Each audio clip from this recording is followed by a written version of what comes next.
Setelah makan siang, Luo Feng mengenakan seragam pertempurannya, membawa perisai dan pedangnya di punggungnya, dan memasukkan pisau lempar seri ke-6 dan 2 pisau lempar seri ke-9 ke dalam saku di pahanya. Setelah itu, Luo Feng meninggalkan pangkalan pemasok petarung itu.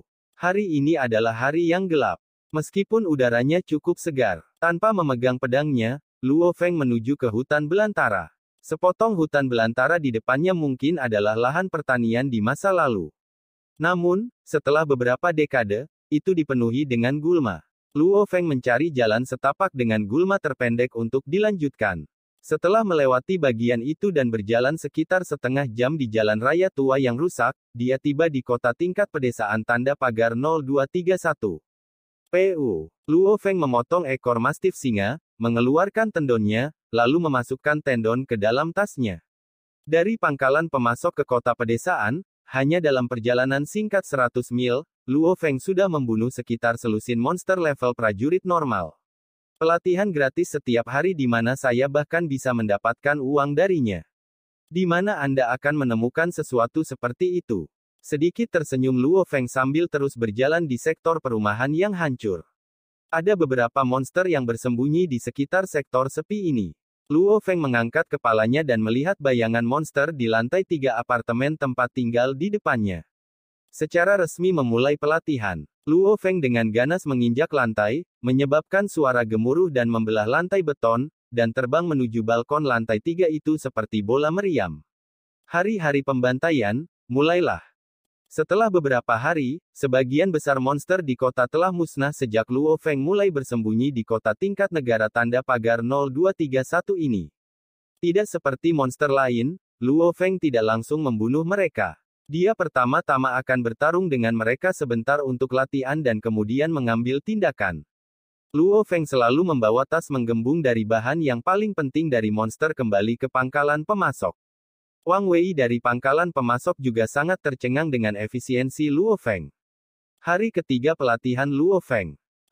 Sepertinya kamu membunuh 198 monster hari ini, kurang lebih selusin lebih sedikit dari kemarin. Dan kebanyakan dari mereka adalah prajurit tingkat tinggi. Saya akan mengumpulkannya untuk Anda, 1,5 juta, bagaimana suaranya? Petik 2 titik. Hari ketujuh pelatihan Luo Feng. Sialan, Luo Feng, kamu gila. Anda membunuh 210 monster hari ini juga. Saya kasih harga 1,6 juta. Ini tidak seperti kita hanya berdagang sekali atau 2 kali, jadi aku akan memberitahumu sekarang saudara, membunuh monster level prajurit tidaklah mudah. Banyak dari mereka membentuk gerombolan, jadi Anda tidak akan selalu sukses setiap saat. Pastikan Anda tidak dikelilingi. Hari ke-16 pelatihan Luo Feng. Gila asteris, 182 monster, hanya sekitar rata-rata hari ini. Namun, kualitas bahannya cukup bagus, dan bahkan ada monster tipe ular. Saya kasih 1,5 juta. Asteris catatan TL, seperti nama panggilan Luo Feng. Hari ke-21 pelatihan Luo Feng. Gila, katakan padaku, apakah kamu telah menemukan lokasi tertentu di mana monster level prajurit bertindak sendiri-sendiri? Dan ketika kamu membunuh mereka, yang lain akan segera muncul. Petik 2 titik. Pangkalan penyuplai kembali petarung itu tidak terlalu besar, jadi tidak mungkin untuk bersembunyi. Rumor tentang Luo Feng dengan cepat menyebar ke seluruh pangkalan pemasok, tentang orang gila yang membunuh monster level prajurit setiap hari demi uang. Menggunakan kuantitas daripada kualitas. Satu monster level komandan level rendah bisa bernilai sekitar 10 juta, tapi kamu bisa dengan cepat mengejar harga itu dengan 1000 monster level prajurit level tinggi. Namun, membunuh 1000 prajurit tingkat tinggi jauh lebih sulit daripada membunuh satu komandan tingkat rendah. Kebanyakan monster level prajurit bertindak dalam gerombolan, jadi sangat jarang menemukan mereka bertindak sendiri-sendiri. Luo Feng gila itu, dia membunuh monster level prajurit seperti orang gila. Bagaimana dia melakukannya? Bagaimana dia bisa membunuh begitu banyak dalam sehari? Petik 2. Siapa tahu. Dan bahkan jika seseorang mengetahui rahasianya, siapa yang akan bersedia memberi tahu? Namun, saya mendengar bahwa dia mampu menghasilkan sekitar 1 juta setiap hari, mendekati 2 juta. Jika ini terus berlanjut, dia akan dapat menghasilkan 50 hingga 60 juta dalam sebulan. Dalam 1 tahun, itu berarti 500-600 juta, yang sebanding dengan pejuang tingkat panglima perang yang kuat. 365 hari setahun, membunuh monster level prajurit seperti orang gila setiap hari. Tidak ada manusia yang bisa menerimanya. Entahlah, tapi kegilaan itu sudah berlangsung seperti ini selama sebulan. Ada banyak orang yang membahas tentang Luo Feng di pangkalan pemasok. Untuk pejuang level prajurit, mereka mengagumi Luo Feng. Pejuang level prajurit tidak dapat menghasilkan uang dengan mudah. Bahkan pejuang tingkat lanjut seperti Zhang Zehu dan Wei Jia bersaudara hanya menghasilkan sekitar 50 hingga 60 juta dalam setahun. Untuk level pemula dan menengah, 10 juta setahun sudah cukup bagus. Dan Luo Feng menghasilkan 50 hingga 60 juta hanya dalam 1 bulan. Gila. Tentu saja, bagi para pejuang panglima perang, mereka hanya kagum sedikit. Mereka tidak akan membuang waktu untuk hal-hal seperti ini. Adapun pejuang wargot yang kuat yang kadang-kadang memasuki pangkalan pemasok, mereka hanya akan mendesah, anak ini cukup gila.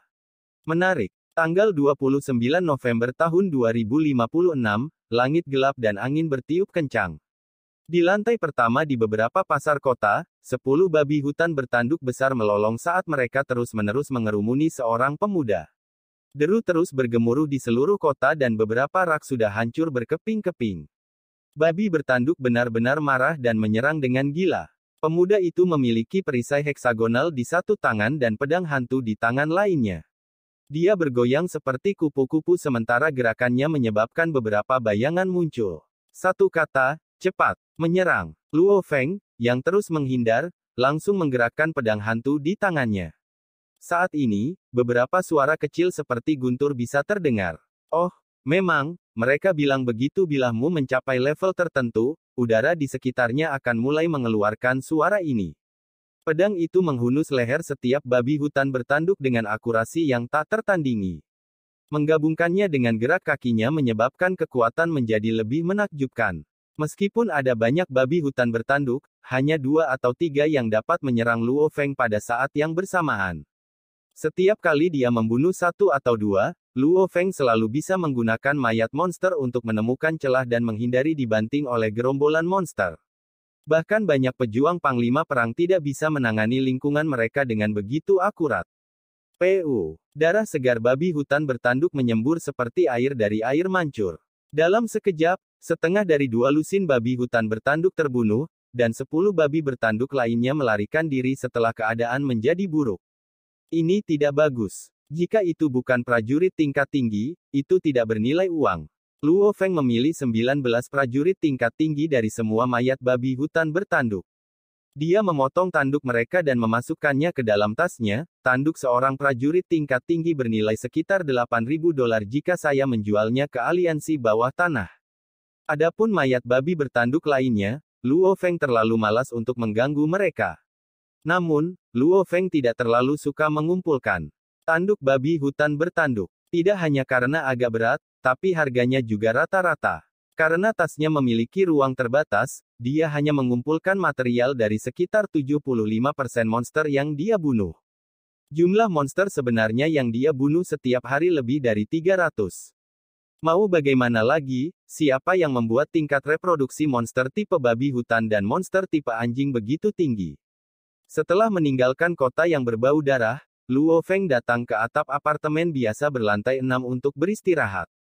Setelah berlatih selama 50 hari terakhir, teknikku hampir tidak masuk ke kelas Ruwei. Luo Feng tidak menggunakan semua pelatihan itu untuk membunuh begitu saja. Setiap kali dia bertarung dengan sekelompok kecil monster, Luo Feng pertama-tama menjalani pelatihan teknik, dan kemudian dia membunuh mereka. Dengan cara ini, efisiensi Luo Feng akan sangat tinggi. Tentu saja, dalam 50 hari terakhir, Luo Feng berada dalam bahaya sekitar 20 kali atau lebih. Karena lolongan monster yang sekarat terkadang menarik lebih banyak monster. Menghadapi beberapa ratus bahkan lebih dari 1000 monster yang marah, Luo Feng hanya bisa menggunakan kekuatan spiritualnya untuk melarikan diri dengan panik. Bisa dibilang, tanpa kekuatan spiritualnya, Luo Feng sudah mati sekitar 20 kali. Tapi itu karena dia memiliki kekuatan spiritual sehingga Luo Feng dapat menggunakan metode pelatihan yang gila. Selama lebih dari 8 jam sehari setiap hari, dia dikelilingi oleh monster yang sangat marah. Efek dari 1 hari pelatihan Luo Feng bisa sama dengan 1 bulan pelatihan pejuang rata-rata di alam liar. Dan petarung biasa hanya memasuki hutan belantara beberapa kali dalam setahun. Dengan 50 hari pelatihan ini, bersama dengan teknik Liu Guang dari 9 tahap pedang petir, Luo Feng akhirnya hampir tidak melangkah ke kelas Ruwei. Teknik saya masuk ke kelas Ruwei. Namun, pedangku masih hanya pada tahap pertama dari pedang petir. Luo Feng terus-menerus mencoba melepaskan tahap kedua, tetapi sayangnya, dia tidak bisa. Namun, siapa yang tahu seberapa besar kendali yang dimiliki Luo Feng atas kekuatannya? Tahu bahwa, dalam 50 hari terakhir, Luo Feng membunuh lebih dari 10.000 monster. 10.000 monster. Kebanyakan petarung tidak akan membunuh monster sebanyak itu sepanjang hidup mereka. Jumlah yang sangat besar itulah yang menciptakan teknik pedang Luo Feng yang tepat, bersih, dan tajam. Hal terbesar yang diperoleh Luo Feng selama 50 hari terakhir adalah pengalaman. Pengalaman bertarung di perbatasan hidup dan mati, tetap tenang, dan membuat keputusan. Sekarang dia dapat dengan tenang menemukan kesempatan dalam pertempuran sampai mati, dan menyerang. Setiap pelatihan petarung di kelas Ruwei memiliki kemampuan ini. Ini sudah jam 5 sore, waktunya kembali. Luo Feng melihat jam komunikasi taktisnya, dan langsung melompat dari atap dengan ransel di punggungnya. Beberapa saat kemudian, Luo Feng dalam suasana hati yang cukup baik saat dia berjalan di sepanjang jalan raya. Tiba-tiba, dia merasakan getaran dan tidak bisa menahan untuk tidak menoleh. Apa yang dia lihat adalah 3 bayangan yang panik saat mereka berlari jauh di jalan raya. Kadang-kadang mereka akan berlari dan kadang-kadang mereka akan melompat sejauh 10 meter, bayangan ini sangat cepat. Yang berlari di depan adalah Wan Dong. Sekilas, Luo Feng mengenali salah satu dari 3 yang sedang berlari. Dia adalah Wan Dong yang merupakan satu-satunya dalam ujian pertempuran tempur yang mampu bersaing dengannya. Dan di belakang mereka ada monster gelap. Setiap monster hanya berukuran sekitar 30 cm, hampir tidak lebih besar dari telapak tangan manusia. Namun, monster kecil ini membentuk lautan monster, menyebabkan Wan Dong dan 2 lainnya menjatuhkan pedang. Perisai, del, dan berlari untuk hidup mereka gelombang tikus. Luo Feng kaget. Bahkan petarung level Wargot tidak memiliki kesempatan untuk bertahan hidup setelah dikepung oleh gelombang tikus yang tak terbatas, yang juga dikenal sebagai bencana tikus. Gelombang tikus hitam tampaknya tidak terbatas, dan cukup lebar untuk menutupi seluruh jalan raya. Sepertinya membentang lebih dari 100 meter. Dengan setiap monster tikus memiliki panjang 30 cm, pasti ada lebih dari 10.000 monster dalam gelombang tikus ini. Dan gelombang pasang tikus ini terhitung kecil. Bahkan seorang Wargot akan mati jika dia tertangkap di dalamnya. Jadi Luo Feng hanya punya satu pilihan. Lari. Luo Feng segera mulai berlari di jalan raya. Hau, hau, hau gelombang-gelombang. Wan Dong dan 2 lainnya telah membuang pedang, perisai, dan senjata lainnya sejak lama. Masing-masing berlari saat tikus pasang di belakang mereka mengejar tanpa henti. Jarak antara mereka diperpendek dari 20 meter, menjadi 15 meter, 14 meter, 13 meter. Brengsek, apa yang membuat tentara begitu lama? Jika mereka tidak segera datang, kita akan mati. Wan Dong dan yang lainnya mengutuk dalam hati mereka dan mengatupkan gigi saat mereka berakselerasi, meningkatkan jarak antara mereka dan gelombang tikus. Mereka langsung melesat hingga 30 meter. Baru setelah itu Wan Dong dan 2 lainnya mulai melambat. Aku tidak bisa lari lagi. Aku juga tidak. Wan Dong dan 2 lainnya saling pandang, dan semuanya kesakitan. Kecepatan lari maksimum mereka jauh lebih cepat daripada gelombang pasang tikus ini, tetapi karena kecepatan maksimumnya, mereka tidak akan dapat mempertahankannya lama. Misalnya, itu cukup bagus untuk manusia sebelum periode Grand Nirvana untuk berlari 100 meter dalam 10 detik. 100 meter, dalam waktu sekitar 10 detik. Tapi bagaimana dengan 1000 meter? Bisakah mereka melakukannya dalam 100 detik? 10.000 meter. Bisakah mereka melakukannya dalam 1000 detik? Padahal, sebelum periode Grand Nirvana, rekor lari 10.000 meter putra sekitar 1580 detik. Petarung sekarang sama. Wan Dong dan yang lainnya bisa berlari 60 meter per detik dalam kecepatan sprint maksimum mereka, tapi mereka sudah berlari hampir setengah jam sekarang. Saat ini, mereka hampir tidak bisa mengejar kecepatan 40 meter per detik. Hanya ketika pasang tikus mendekati mereka, mereka memaksa diri dengan nyawanya untuk berlari lebih cepat. Wandong dan yang lainnya telah berlari sekitar 300 mil. Bisa dibayangkan betapa lelahnya mereka. Cepatlah datang, tentara. Ini cukup dekat dengan pangkalan pemasok. Kenapa tentara masih belum ada di sini? Wandong dan dua lainnya mulai kehilangan perasaan di kaki mereka, otot mereka terlalu lelah untuk berlari lebih cepat. Dan Luo Feng mempertahankan kecepatan luar biasa 60 meter per detik sambil membawa pedang dan perisainya. Wandong dan dua lainnya telah menghabiskan sebagian besar energi mereka, tetapi Luo Feng masih dalam kondisi puncak. Luo Feng sudah cukup jauh dari gelombang tikus, jadi dia dengan cepat kehilangan mereka. Sekilas, Luo Feng melihat bayangan biru tua datang dari jauh di langit.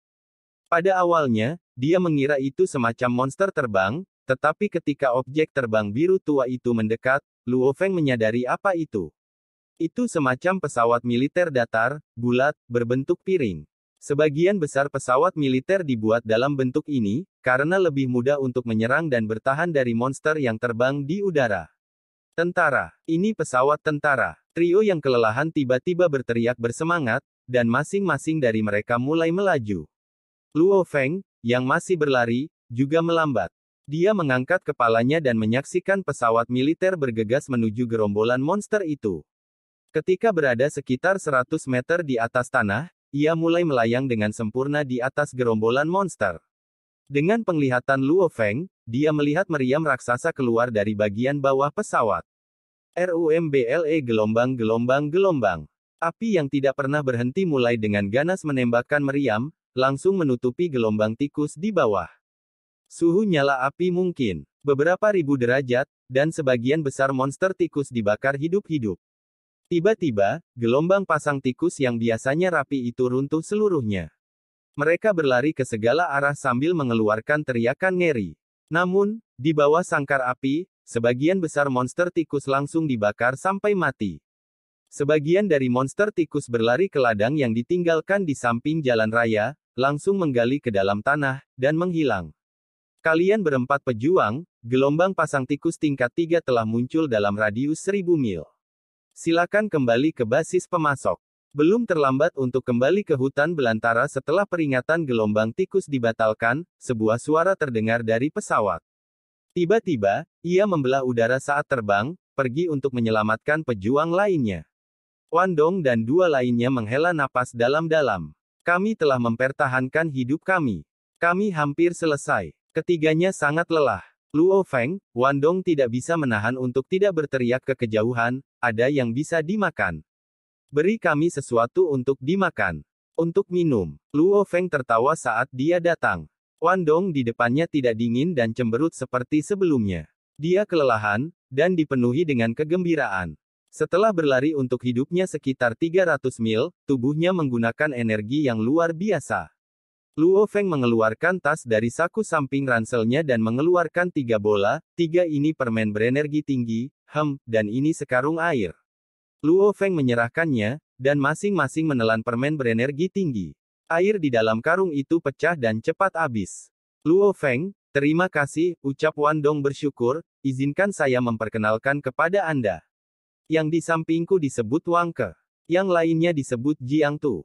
Aku sudah lama mendengar tentang nama terkenal Crazy, kata Wang Ke yang tampan sambil tertawa. Gila, permen berenergi tinggi milikmu rasanya lebih enak daripada kelezatan termahal. Saya kelaparan, tapi sekarang saya merasa jauh lebih nyaman, kata Jiang Tu, yang memiliki janggut lebat. Luo Feng berjalan dan mengobrol dengan Wandong dan dua lainnya. Bagaimana kalian menghadapi gelombang tikus? Pesawat militer itu berkata, gelombang tikus tingkat 3. Kota Luo Feng berada terlalu dekat dengan basis pemasok, jadi dia tidak memiliki kesempatan untuk secara pribadi mengalami gelombang tikus. Akhirnya aku melihat betapa kuatnya gelombang tikus. Wandong tidak bisa menahan diri untuk tidak berkata, sebelumnya, kami sedang beristirahat di atap apartemen perumahan di kota pedesaan, tapi tiba-tiba, monster tikus dalam jumlah besar muncul di seluruh kota. Itu benar-benar tak terbatas. Kami sangat takut sehingga kami segera menggunakan kabel baja untuk melarikan diri dari atap ke atap, kami tidak berani turun. Petik 2 titik. Luo Feng tercengang, dia benar-benar bisa membayangkan pemandangan dengan monster tikus yang tak terhitung jumlahnya muncul di kota pedesaan. Syukurlah, pasukan kami berada di pinggiran kota pedesaan. Kami mengatupkan gigi, memilih gang dengan monster tikus paling sedikit, dan lari untuk hidup kami. Petik 2 titik. Namun, dalam perjalanan, kami menemui gelombang tikus lagi. Kami tidak punya pilihan, pasukan kami hanya bisa berpencar dan lari, membuat gelombang tikus terbelah juga. Kami beruntung, kami lari ke jalan raya dan hanya gelombang kecil tikus yang mengejar kami. Saat berlari, Wang Ke dan saya bertemu pria Jiang Tu ini. Dia cukup banyak mengalami pengalaman yang sama dengan yang kami lakukan. Wan Dong tertawa getir saat dia berkata, aku ingin tahu bagaimana kabar kapten dan yang lainnya. Di tempat dengan banyak jalan dan gang, mereka bisa berpencar dan lari, menyebabkan pasang surut tikus juga pecah. Namun, mereka tidak berani melakukan hal seperti itu di jalan raya, karena hanya ladang terlantar yang ada di sampingnya. Lebih sulit bagi manusia untuk berlari di bidang ini. Dan lingkungan geografis dari ladang tidak terlalu berdampak pada monster tikus. Itu sebabnya semua orang berlari di jalan raya dan tidak mau memasuki ladang yang ditinggalkan. Luo Feng dan yang lainnya tiba di pangkalan pemasok pejuang. Pada saat ini, sejumlah besar petarung berkumpul di gerbang pangkalan. Gila, aku tahu kamu tidak akan mati. Gila, apakah kamu melihat Liu Tua dan yang lainnya di kota tingkat desa tanda pagar 0231? Saat dia berjalan ke pangkalan pemasok, beberapa petarung yang mengenali Luo Feng datang untuk memberi salam dan mengajukan pertanyaan, karena ledakan pasang tikus adalah kasus yang sangat berbahaya. Untungnya, ini hanya pasang tikus tingkat 3, jadi tidak terlalu berbahaya. Jika itu adalah gelombang pasang tikus kelas 1 yang legendaris, bahkan seluruh kota markas Jiangnan akan berada dalam bahaya. Wang Tua, apakah kaptenku dan yang lainnya sudah kembali? Wan Dong mulai bertanya-tanya. Belum melihat mereka. Kaptenmu dan yang lainnya belum kembali, tidak tercatat di sini. Hari ini adalah hari yang menyedihkan bagi pangkalan pemasok. Beberapa pejuang kehilangan nyawa mereka. Adapun 3 wargot yang memasuki hutan belantara hari ini, salah satunya sebenarnya dikelilingi oleh gelombang tikus yang tak terbatas dan hilang di dalamnya. Gelombang tikus menyerang dengan ganas dengan semua yang mereka miliki, dan membunuh seorang wargot. Ya, hari ini, wargot manusia telah jatuh. Tidak hanya monster tikus tingkat prajurit dalam gelombang tikus, ada juga keberadaan tingkat komandan. Dan pemimpin gelombang tikus sangat cerdas, begitu mereka memilih target, mereka akan mengabaikan yang lainnya. Dikatakan bahwa sementara wargot manusia itu berjuang, sekitar 10 gedung pencakar langit dihancurkan, menyebabkan jutaan monster tikus mati. Sayangnya, jutaan monster tikus tidak berarti apa-apa bagi gelombang tikus yang mengandung miliaran. Karena itu, wargot ini mati. RUMBLE gelombang-gelombang, awan gelap bergulung dan angin kencang menutupi seluruh negeri. Kadang-kadang, suara guntur bisa terdengar, dan dengan salah satu ledakan guntur, hujan deras mulai turun. Di atap villa di pangkalan pemasok, Luo Feng duduk di balkon. Kapten, saya baik-baik saja, saya cukup beruntung. Tidak dikelilingi gelombang tikus. Saudara Chen, ya, saya baik-baik saja. Saudara Ti, haha, kamu bisa mendengar suaraku. Tentu saja saya baik-baik saja. Luo Feng menerima beberapa panggilan telepon, karena acara pasang tikus tingkat 3 hanya muncul sekali dalam satu generasi. Karena itu, sebagian besar pejuang di kota Jiangnan tahu apa yang terjadi. Setiap kali kasus pasang tikus terjadi, atau bahkan, pasang semut, yang lebih mengerikan, banyak pejuang manusia yang mati. Dalam hal ini, wargot manusia telah jatuh. Kerugian besar bagi seluruh kota Jiangnan. Hanya pasang tikus tingkat 3 yang menyebabkan begitu banyak orang meninggal. Lalu bagaimana dengan gelombang tikus kelas 1 yang legendaris? Atau perang legendaris antara manusia dan monster? Perang antara manusia dan monster, adalah perang antara dua peradaban, perang antara dua ras. Setelah perang dimulai, jenis monster yang tak terhitung jumlahnya muncul. Monster darat, semua jenis monster tipe terbang, monster yang menggunakan kuantitas kualitas, monster dengan kekuatan tak terukur, monster penggali, monster beracun, monster dengan serangan terbang dan serangan gelombang suara. Tanah dan langit ditutupi dengan monster yang tak terhitung jumlahnya. Ada juga monster yang menggali di tanah, dan monster di danau. Hal-hal seperti gelombang tikus dan sarang semut hanyalah sebagian darinya. Ini adalah perang paling mengerikan. Monster adalah musuh kita manusia. Saat ini, monster memiliki kendali penuh atas laut. Di lapangan, manusia memiliki keuntungan. Namun, monster memiliki keunggulan di langit. Manusia dipaksa masuk ke kota-kota markas dan untuk membalas serangan dari sana. Luo Feng tidak pernah menyadari hal ini di masa lalu. Dia selalu merasa monster hanya dibantai oleh para petarung, tapi hari ini dia akhirnya menyadari. Monster sepenuhnya mampu menghapus umat manusia dari muka bumi. Jika umat manusia punah, apa gunanya membicarakan keluarga, apa gunanya membicarakan budaya, etika, dan moral? Kekuatan saya tidak cukup. Bahkan tidak cukup dekat, Luo Feng menatap langit dan bumi yang tak terbatas. Ledakan. Guntur meraung, dan kilatan petir jatuh dari langit. Petir. Luo Feng menatap petir di langit yang jauh dan tiba-tiba menggenggam sesuatu di dalam hati.